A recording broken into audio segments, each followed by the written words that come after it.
I do in my learning and cognition class could really apply to any class. But on the first day, after we go through the syllabus, I have a discussion with them about learning and teaching, and so I asked them to kind of tell me what they think is the role of the teacher and what good teachers do. And as they call these out, I'll write them on the board, and they'll say the typical things. They think the teacher should be fair and accessible, prepared, those kinds of things. And I'll write all these down, and I'll say, these are good. I think these are what you should expect of a teacher.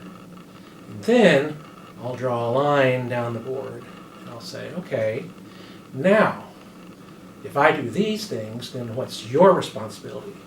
And so they start calling out the things that the students should be doing, and I'll write these down.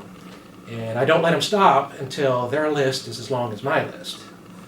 And then once we've got these two lists, I say, no, this is good. And I said, now, how about we sort of covenant together, and if I promise to do my best to do all these things and fulfill my part, then you all will do your part to fulfill your role as the students. And I like to do this for several reasons. One is it gets them talking and engaged on the first day. Also, it gives me a chance to kind of talk about how that what we're doing in class is a two-way street. Learning's not just something done to them, that they have their part to play, and they have to be actively participating in what we're doing to get the most out of it. And I'll talk about the old adage, you can lead a horse to water, but you can't make him drink.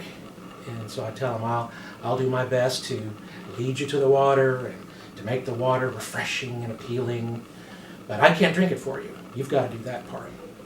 And then it gives me a chance to also talk about the assignments and the exams. I say these assignments and exams are not for me.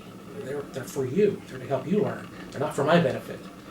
And so I can point back to this throughout the semester. Anytime we have an exam or an assignment that's due, I can say, remember when we talked about this at the beginning of the semester? And I try to do my parts, and will you promise to fulfill your commitment? And it just makes for an interesting discussion, and it starts the semester off right.